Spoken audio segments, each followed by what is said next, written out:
누구도 주식시장을 예측할 수 없다. 눈을 감고 지난해 12월 말 과거에 있는 자신을 상상해봅시다. 누군가 나타나 내년에 중국에서 전염성이 강하고 치명적인 호흡기 바이러스가 발생할 것이라는 사실을 알려줍니다. 그 바이러스는 통제되지 못할 것이며 몇 달 안에 세계 모든 나라로 퍼져 수백만 명을 감염시키고 수십만 명을 죽게 할 것입니다. 해외여행은 급격히 둔화될 것이고 거의 멈출 것입니다. 3월 중순 학교는 문을 닫을 것이고 이어서 식당, 술집, 모든 비필수 사업체들에 대해 봉쇄 명령이 내려질 것입니다. 사람들은 필수 요구와 작업을 제외하고는 자택에 머물라는 명령 또한 내려질 것입니다. 경제 전반이 완전히 멈추고 4천만 이상의 미국인이 실업수당을 신청합니다. 연방준비제도 이사회는 금리를 제로로 낮추고 금융 시스템의 유동성을 공급하기 위해 하이힐드 채권과 채권 ETF 등 무제한 채권 매입을 발표합니다. 의회는 사회활동이 재개될 때까지 경제가 생명을 유지할 수 있도록 2조 달러 규모의 경기부양 완화 법안을 만장일치로 통과시킵니다. 6월 초까지 거의 200만 명의 미국인이 신종 바이러스에 감염되어 그중 10만 명 이상이 죽을 것입니다. 그렇다면 과거에 여러분은 주식시장에 어떤 일이 일어날 것이라고 생각할까요? 솔직히 말하면 주식시장이 마이너스 40에서 50% 하락할 것이라고 생각할 것이 분명해요. 하지만 그렇지 않았습니다. 6월 4일 기준 S&P 500 지수는 연초 대비 마이너스 3.5% 하락에 그쳤고 기술주 중심 나스닥 100 지수는 10% 이상 상승해 있습니다.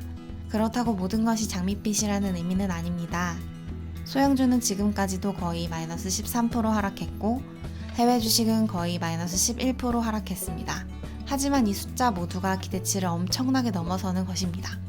이제 다시 비슷한 상상을 해봅시다. 이번에는 2019년 6월에 있는 자신을 상상해봅시다. 다시 누군가가 나타나 1년 안에 위에서 같은 무서운 일들이 일어날 것이라고 말해주면서 그렇게 되면 주식시장에 어떤 일이 일어날지 예측해보라고 부탁합니다. 장담하건대 여러분 중 누구도 S&P 500 지수가 1년 후에 13.5% 상승해 있을 것이라고 예측하지 못할 것입니다. 하지만 현재 그런 일이 일어났습니다. 마찬가지로 소형주와 해외 주식은 뒤지고 있지만 1년 전 오늘과 거의 비슷한 수준입니다. 2020년 전망에서 전 세계적인 감염병 대유행은 없었습니다.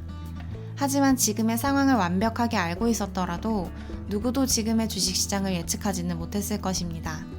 달리 말하자면 시장 타이밍을 잡으려는 행동은 손해보는 일이라는 의미입니다. 전문가와 개인을 막론하고 일부 투자자들은 운이 좋아서 시장 타이밍을 잡을 수도 있습니다. 특정 단기 트레이딩 전략이 한동안 효과가 있을지도 모르고요. 일부 헤지펀드 매니저들은 레버리지로 시장의 작은 비효율성을 파고들 수도 있을 것입니다.